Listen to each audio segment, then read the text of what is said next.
Fala pessoal, aqui é o Vinícius, vocês estão no canal do Geologando e hoje nós estamos aí para mais um vídeo. Hoje nós vamos falar sobre bacias sedimentares, o que é uma bacia sedimentar e o que ocorre dentro de uma bacia sedimentar, né? Mas antes da gente entrar no assunto desse vídeo, eu sugiro a você se inscrever no canal, deixar o seu like, ativar o sininho e compartilhar esse vídeo com mais amigos e deixar nos comentários alguma dúvida, alguma sugestão de tema. E bora ir pro conteúdo, né? As bacias sedimentares elas ocorrem em todos os continentes da superfície terrestre. E o registro geológico indica que as bacias sedimentares elas ocorrem desde os primórdios do nosso planeta. Isso aí nós podemos indicar nos Greenstone Belts arqueanos, que são rochas bastante antigas, né? São rochas com mais de 3,5 bilhões de anos de idade. Tem também outras rochas que nós podemos identificar, são as suítes graníticas paraderivadas, que são embasamento desses antigos Greenstone Belts, né? E quando a gente fala nesse termo de paraderivado, são rochas que têm o seu protólito a partir de uma rocha sedimentar. A gente vai deixar um vídeo aqui em cima onde a gente explica isso. Então o termo para é para uma origem, uma fonte, um protólito sedimentar, e o termo orto é um protólito de uma rocha ígnea. Então nós temos as rochas parametamórficas e ortometamórficas, mas a gente já está fugindo um pouco do tema, né? E o que ocorre dentro de uma bacia sedimentar? Uma bacia sedimentar é uma região de prolongada subsidência da superfície terrestre. Quando a gente fala em subsidência, nós estamos falando de pirogênese. Quando a gente diz que essa superfície está se afundando, nós estamos dizendo que isso é um processo de subsidência.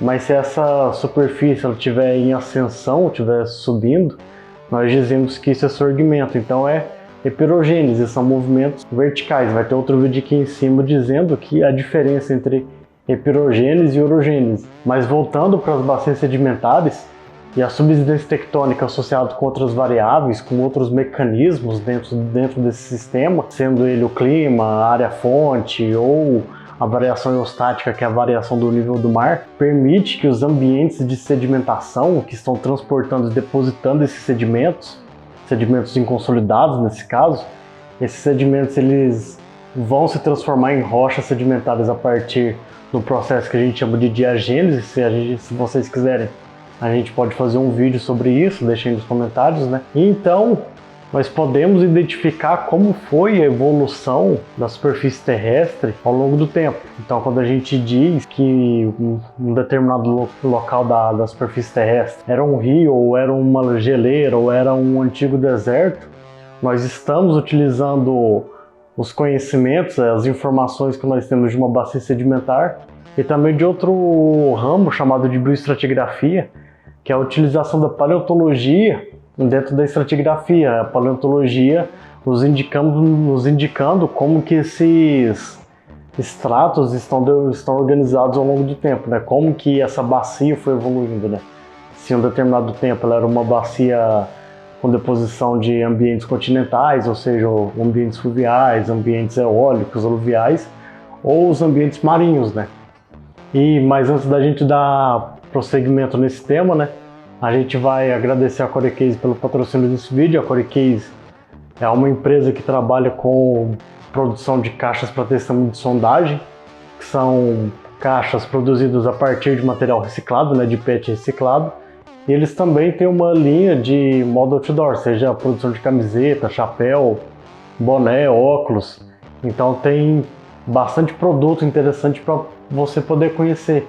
Então a gente vai deixar os links aí embaixo para caso você queira entrar em contato melhor com essa marca, né?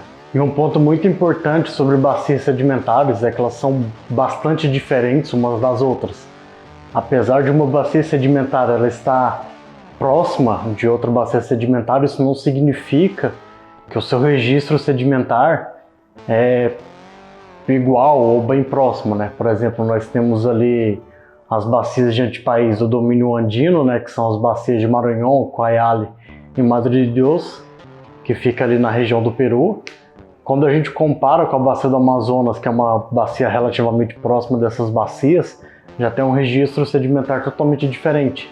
Então nisso a gente começa a entrar em conceitos de tectônica, né, de classificação de bacias. Então, nós podemos classificar nossas bacias sedimentares de acordo com 3 passos, né? São 3 perguntas que nós temos que responder para classificar um tipo de bacia. Então, a primeira pergunta que nós temos: qual tipo de crosta? Se é uma crosta continental ou uma crosta oceânica. Resolvido isso, a gente vai para a nossa segunda pergunta, né? Qual que é o tipo de movimentação dessa crosta, né? Qual que é o tipo de movimento, né?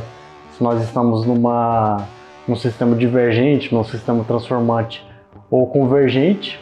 E a terceira pergunta é: qual é a posição dessa bacia em relação a essa placa ou essa crosta, né? Se ela está na margem, se ela está no interior dessa crosta. Então, tendo em mãos essas 3 perguntas, né, resolvidas, essas 3 respostas, nós vamos classificar nossas bacias. Então, tem-se uma série de bacias, né? Então, nós temos as bacias que vão se formar por quebra de continentes, né, como as bacias do tipo rift, ou uma bacia que está associada com movimentos convergentes, né, que são as bacias de antipaís, ou as bacias de retroarco. Então, na medida que a gente vai entrando mais profundo na determinada bacia que a gente está trabalhando, a coisa vai ficando cada vez mais complicada, né? Então, a partir daí, a gente vai ter outras tramas estruturais que vão estar predominando, né? Numa bacia onde ocorre extensão da crosta, nós vamos ter predomínios de falhas normais, né? Nós vamos deixar outro vídeo aqui para você entender melhor esse processo de estiramento crustal, né? Ou então lugares, porções da superfície terrestre, onde a compressão é predominante, nós vamos ter o predomínio de falhas inversas, né? Então isso aí vai de bacia para bacia, né? Conforme a sua configuração tectônica. Então, em resumo, as bacias sedimentares elas são importantes para podermos entender como foi a evolução da superfície terrestre ao longo do tempo.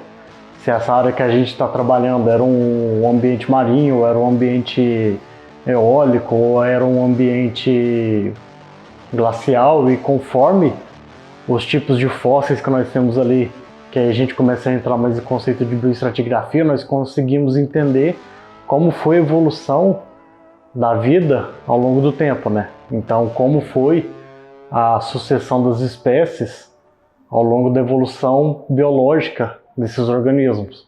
E bom, o vídeo de hoje vai ficando por aqui. A gente agradece a todos vocês que chegaram até aqui, né? Então a gente reforça mais uma vez o pedido da sua inscrição, deixar o seu like. E a gente se vê numa próxima ocasião, gente. Até a próxima e falou!